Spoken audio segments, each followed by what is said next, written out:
Eu, João Batista, pregando no deserto da Judeia: convertei-vos, porque o reino dos céus está próximo. João foi anunciado pelo profeta Isaías, que disse: esta é a voz daquele que grita no deserto: preparai o caminho do Senhor, endireitai suas veredas. João usava uma roupa feita de pelos de camelo e um cinturão de couro em torno dos rins. Comia gafanhotos e mel do campo. Os moradores de Jerusalém e de toda a Judeia e de todos os lugares em volta do rio Jordão vinham ao encontro de João. Confessavam os seus pecados e João os batizava no rio Jordão. Quando viu muitos fariseus e saduceus vindo para o batismo, João disse-lhes: raça de cobras venenosas, quem vos ensinou a fugir da ira que vai chegar?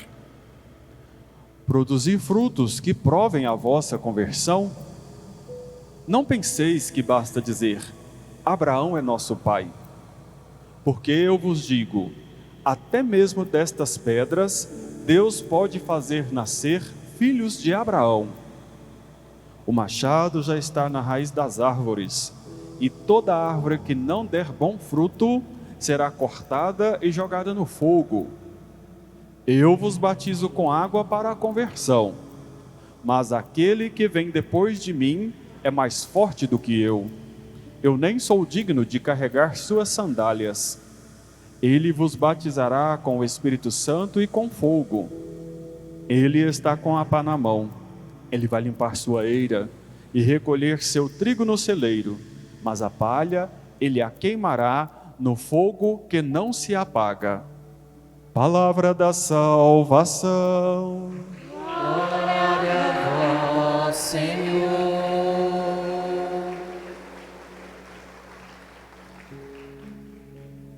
Que as palavras do Santo Evangelho perdoem os nossos pecados e nos conduza à vida eterna. Amém. Nos seus dias a justiça florirá, a justiça florirá. Nos seus dias a justiça florirá, a justiça florirá. Amados irmãos e irmãs, amado povo de Deus, aqueles também que nos acompanham pela internet, nós estamos aqui celebrando o segundo domingo do tempo do Advento, pedindo a Deus que pela nossa esperança e pelo amor que Ele tem por todos nós, possamos um dia alcançar a salvação. Celebrar o tempo do Advento é fazer memória do nascimento de nosso Salvador Jesus Cristo, que veio a primeira vez, mas também preparar o nosso coração e a nossa vida para o dia da salvação, quando Ele virá uma segunda vez. Assim, nós estamos em caminho de salvação, fazendo memória da primeira vinda, mas em vista da segunda vinda para que nós sejamos salvos. Resultado então, a palavra de Deus para nós hoje, pelo profeta Isaías, ele recorda essa vinda de Jesus em sua profecia, dizendo que de Jessé nasceria ali o nosso Salvador. Como que ele vai dizer isso? Ele vai dizer, olha, de Jessé nasceu uma árvore, que nasceu os ramos, dos ramos nasceu a flor, e da flor nos veio o Salvador. Ele está dizendo assim, porque Maria, mãe de Jesus, é da descendência de Jessé. É isso que ele está recordando ali. José é já da descendência de Davi, de onde vinham os reis de Israel. E Maria, com humildade, nasce ali na descendência de Jessé. Então é como se ele estivesse contando ali a trajetória de toda uma família até nascer nosso Senhor Jesus Cristo. E aí ele vai dizer que Deus mesmo vai escolher este menino para ser o nosso Salvador. E ele vai agir com justiça, ele vai julgar cada um conforme as suas ações, ele vai fazer com que todos se coloquem num caminho de conversão, de santidade e salvação para alcançar o reino dos céus. E assim ele vai comparar esta nossa caminhada terrena com um grande momento de paz no dia da salvação, em que ninguém precisará mais lutar, os animais não vão se devorar, É claro que ali é uma metáfora para dizer daquilo que todos nós vivenciamos nesta vida. Ninguém vai ter que agir com violência, com brutalidade. Na salvação, nós viveremos eternamente na paz. É isso que o profeta quer anunciar para nós todos. E é o que nós viveremos nesse tempo do advento, preparando o Natal de nosso Senhor Jesus Cristo. Então, Paulo, na segunda leitura, na carta aos Romanos agora, ele vai dizer que Deus vai reunir todo o seu povo, tanto os cristãos, quanto os judeus, quanto os pagãos. Como que ele vai dizer isso? Ele vai dizer que Jesus vem para fazer a vontade de Deus, ele vai agir pela força, pela graça do Espírito Santo, com todos os seus dons, para reunir o povo. Então ele vai dizer que Jesus, vindo na condição de rei, vindo na condição humana, vindo como filho de Deus, ele se coloca como servo. Servos daqueles que receberam por primeiro a mensagem de salvação, ele recorda isso quando ele vai dizer daqueles que foram circuncidados. Os judeus é lei para eles, é também aliança para eles, todos os judeus, sobretudo os homens, são circuncidados. Mas ele vai dizer, mas nos pagãos também, Deus vai ser glorificado, ou seja, a mensagem foi sim enviada primeiramente aos judeus, mas pela vinda de nosso Senhor Jesus Cristo e pela atitude dos apóstolos e de todos nós aqui reunidos, a mensagem de Jesus Cristo faz chegar a todos os corações como uma mensagem salvadora. Então, se os judeus receberam diretamente dos profetas, diretamente de Deus e dos patriarcas, nós recebemos da palavra de Deus uma mensagem que salva por nosso Senhor Jesus Cristo. E assim Deus quer reunir tanto os pagãos, quanto os que são cristãos, quanto os que são judeus. Por que assim? Porque a condição de salvação não depende de nós. Sendo todos nós aqui filhos e filhas de Deus, independente se somos judeus, se somos gregos, romanos, se somos brasileiros, se somos cristãos, se somos evangélicos, todos pertencem a Deus e Ele tem o poder de salvar todos aqueles que o buscam pela fé. A salvação não é uma exclusividade de um grupo, a salvação não é exclusividade de quem vem rezar a missa, a salvação pertence a Deus e Ele a oferece para quem tem fé. Assim, para quem o busca. Nós somos cristãos, buscamos a Deus de uma forma cristã católica. Os judeus buscam a Deus de uma forma diferente do que a nossa. Os evangélicos buscam a Deus de uma forma diferente da nossa. Mas todos nós estamos no mesmo caminho de conversão e de salvação. É assim que agora, no Evangelho de Mateus, ele vai dizer que surgiu João Batista. João Batista é primo de Jesus, claro que primo segundo. Maria e Isabel são primas em primeiro grau. Então, Isabel é mãe de João Batista, Maria mãe de Jesus, os dois se tornam primos. Claro que naquela época não se usava a palavra primo. Quem era primo era considerado irmão. Era assim, né? Resultado agora então. Jesus Cristo está lá no seu anúncio, mas ele precisa ser anunciado antes que ele apareça. E quem vai anunciá-lo é João Batista. O profeta Isaías então vai dizer que João Batista é daquele que ele disse: uma voz clama no deserto, preparai os vossos caminhos. João Batista vai dizer: convertei-vos e crede no Evangelho, porque o tempo está próximo. É claro que ele está falando da vinda de Jesus. Naquele momento, Jesus vai se revelar, podemos dizer assim, vai se tornar público.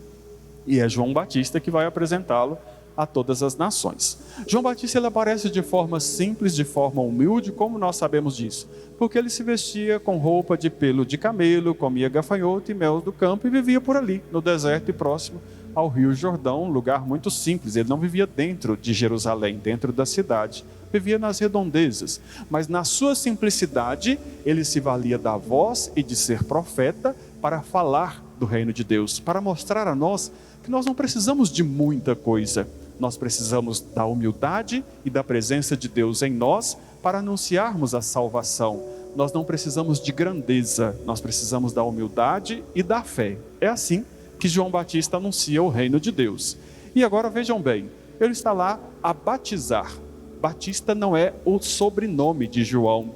O gesto que ele teve ali para oferecer ao povo é que deu a ele o nome de Batista, mas Batista é o gesto de batizar. O batismo de João era um batismo simplesmente de conversão, não é o batismo de salvação. O batismo de João Batista fazia com que as pessoas se colocassem num caminho para alcançar posteriormente Jesus Cristo como Salvador. Mas João Batista não é o Salvador, é Jesus Cristo. O batismo que salva é o batismo que Jesus nos pediu para realizar. Ele vai dizer: ide por todo mundo, anunciai o evangelho a toda criatura, batizando-os em nome do Pai, do Filho e do Espírito Santo. Quem crer e for batizado será salvo. Mas João Batista não era esse batismo que ele oferecia. Ele oferecia um batismo de conversão, onde a pessoa era mergulhada no Rio Jordão e, ao sair do rio, ela saía com o propósito de mudança de vida para alcançar o Salvador. Ou seja, não era ainda o batismo de salvação, era um batismo só de conversão, mudança de vida. Por isso que era um batismo só para os adultos. Quando então João Batista vai dizer: eu vos batizo com água, ou seja, no Rio Jordão, mas depois de mim vai vir um que é mais forte do que eu não sou digno nem de carregar as sandálias que ele usa. Ele sim vos batizará com o Espírito Santo e com fogo. Dizer que vai batizar no fogo, agora a palavra de Deus revela para nós que é simplesmente a fé. Ninguém vai ser queimado, podemos dizer assim. É simplesmente pela fé. O fogo ali é simbolismo da luz de Deus, é simbolismo de uma fé que nós temos que abrasa as nossas vidas. E é claro que o batismo de Jesus Cristo agora confere na vida de cada um de vocês que foram batizados a presença do Espírito Santo. A presença do Espírito Santo só é garantida pelo batismo. Ninguém nasce com o Espírito Santo. O Espírito Santo sempre existiu, mas você o recebe na sua vida, no seu corpo, junto à sua alma, pela graça do santo batismo. Assim, resultado então, o que João Batista está dizendo de Jesus é que ele vai nos garantir a salvação. A presença de Deus, a presença do Espírito Santo na sua vida é que é garantia de que você está num caminho de conversão e de salvação, é garantia na sua vida que você vai ser salvo. Quem negar a presença de Deus pelo Pai, Filho e Espírito Santo está optando pela condenação. Mas quem aceita receber o batismo, quem aceita a presença de Jesus Cristo em sua vida, quem professa Deus Pai como seu Criador e guia, como seu Pai, aí sim tem a certeza da salvação. Então, João Batista está por lá no Rio Jordão, caminhando no deserto e oferecendo para o povo um batismo. E o que acontece agora? Aparece por lá dois grupos distintos: os saduceus e os fariseus. Os fariseus aparecem mais na palavra de Deus, nós já ouvimos várias vezes aqui. Os fariseus sofriam de hipocrisia. O que eles faziam?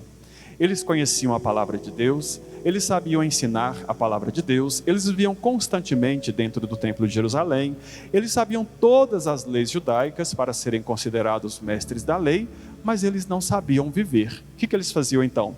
Faça o que eu falo, mas não faça o que eu faço. Ou seja, eles não cumpriam as leis, eles não cumpriam a palavra de Deus. Eles estavam ali simplesmente para obrigar o povo a fazer o que eles queriam. Isso é hipocrisia, e nós também não somos assim.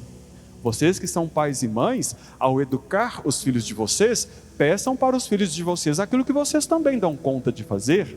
Se é para arrumar o quarto, vai lá e ensine ele a arrumar o quarto, mas arrume o seu também, porque senão vai ser hipocrisia na sua vida. Se é para manter a casa organizada, dê exemplo. Se é para ter vida de fé, dê exemplo. Se é para rezar, reze também.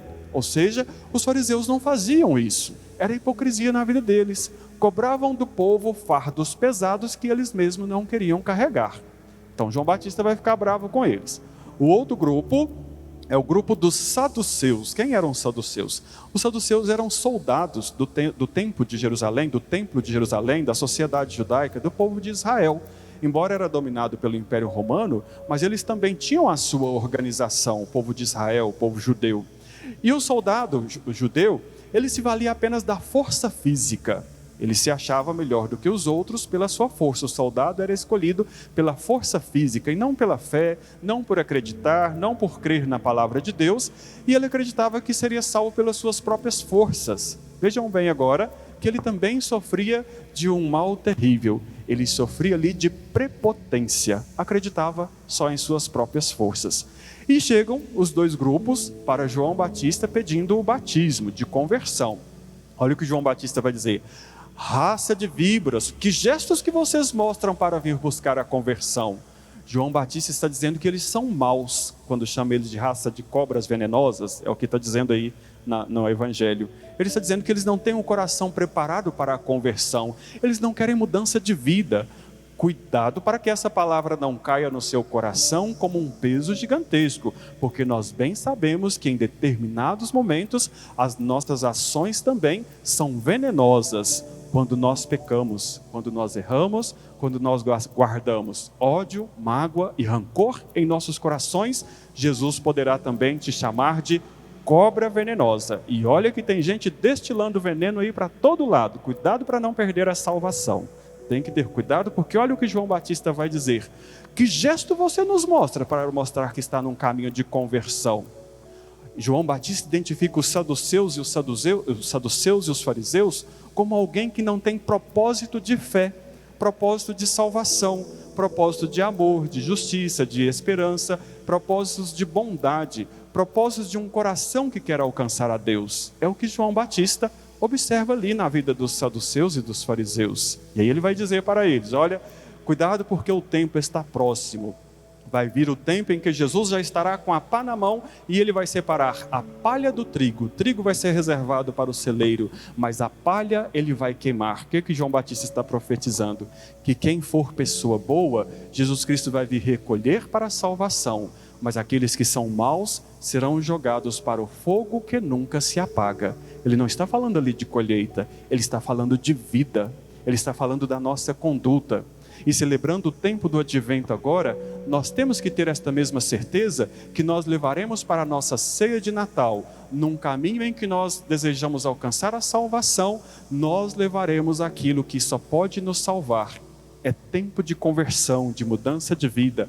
Para a sua ceia de Natal, não leve a mágoa, não leve o ódio, não leve a inimizade, não leve o preconceito, não leve a intolerância para a sua ceia de Natal. Vocês estão aqui para se converterem, mudar de vida, endireitar os seus caminhos, buscar os caminhos do Senhor.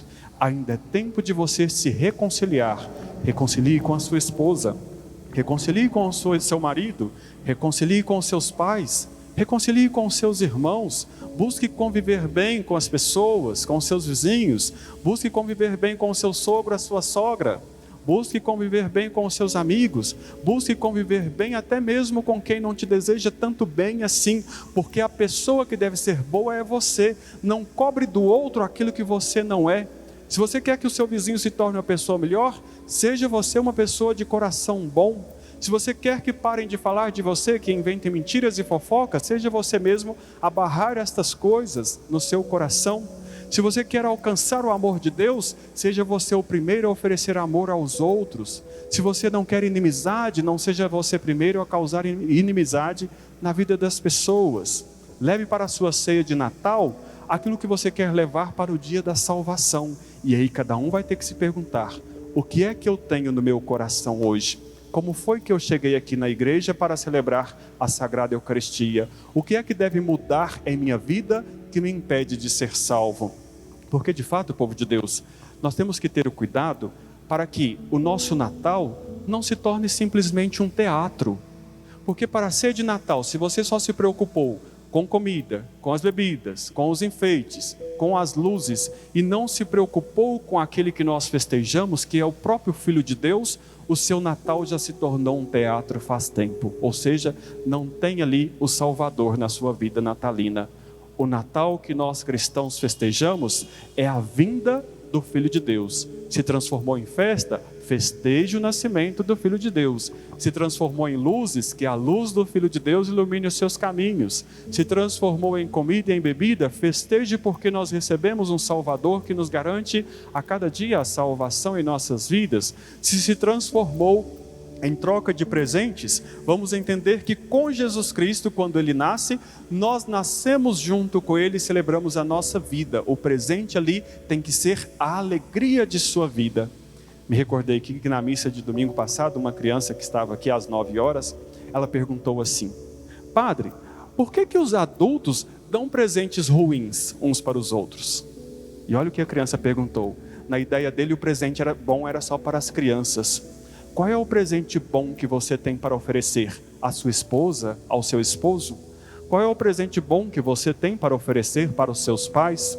Qual é o presente bom que você tem para oferecer às pessoas que você ama? Quem dera se o melhor presente que nós pudéssemos oferecer uns para os outros pudesse ser apenas aquilo que nós temos em nosso coração e em nossa consciência de fé. Sim, porque a boca só fala daquilo que o coração está cheio. Se você está cheio de Deus, Deus tem que ser o melhor presente que você tem para oferecer. Se você está repleto da palavra de Deus, a palavra de Deus tem que ser o melhor presente que você tem para oferecer. Se você está repleto da Eucaristia consagrada no altar, a Eucaristia tem que ser o melhor presente que você tem para oferecer. Porque o que nós queremos, acima de tudo, não são os bens materiais. Se os filhos pudessem respeitar mais os pais, se os pais pudessem amar mais os filhos, ao ponto de nem passar pela ideia ou aborto ou jogar uma criança dentro de uma lata de lixo, talvez seria o melhor presente, o amor dos pais aos filhos. Se os filhos pudessem honrar mais os pais, como nos pede o mandamento, honrar pai e mãe, talvez seria o melhor presente de uma noite de Natal. Um grande beijo, poder dizer que honra e que ama numa noite de Natal. Poder dizer aos pais que os filhos lhes serão solícitos e que irão amar e cuidar por toda a vida. Quem dera se todos nós pudéssemos oferecer um presente que agradasse muito mais a alma do que o corpo. Quem dera se nós pudéssemos oferecer uns para os outros aquilo que é eterno e que nos salva. João Batista está cobrando isso dos saduceus e dos fariseus e certamente cobrando de nós todos, porque os profetas querem para todos nós a salvação e a vida eterna. Celebrar o nascimento de nosso Senhor Jesus Cristo, ainda em memória, porque um dia nós o celebraremos pela vida eterna, é celebrar justamente a sua vida, é celebrar a sua caminhada de fé, é celebrar aqui neste mundo que Deus nos ama tanto que nos enviou o seu Filho Jesus Cristo. Prepare para a sua noite de Natal algo muito maior do que simplesmente as comidas, as bebidas, os presentes, algo maior do que as luzes e os enfeites. Prepare a sua vida, dê lugar na sua noite de Natal ao menino Jesus, porque ele cresceu, morreu e ressuscitou para te salvar. Não deixe que a sua noite de Natal tenha uma presença vazia de uma manjedoura vazia. Hoje de manhã nós trazíamos as crianças até aqui ao presépio e eu disse para eles, olha, quem falta ali na manjedoura? E as crianças viram e disseram, olha, falta o menino Jesus. Eu disse, porque nós estamos preparando a sua vinda na noite de Natal, ele vai ocupar este espaço. E aí eu disse para as crianças, olha criançada, o papai e a mamãe ainda não sabem, mas na noite de Natal não vai ser o Papai Noel que vai vir, nós celebraremos o nascimento de Jesus. Vai lá e conta no ouvido do seu pai e da sua mãe que na noite de Natal quem vem é o menino Jesus. E é assim que vocês terão a educar uns aos outros. Reserve no seu coração, nesse tempo do advento, ainda como que uma manjedoura vazia, para que constantemente você possa ter certeza, o Filho de Deus vai chegar até o meu coração, a minha casa, ao meu trabalho, e Ele um dia, em sua segunda vinda, poderá me dizer, você foi escolhido para entrar na casa de Deus, no reino dos céus, no dia da salvação. Creio em Deus Pai, Todo-Poderoso,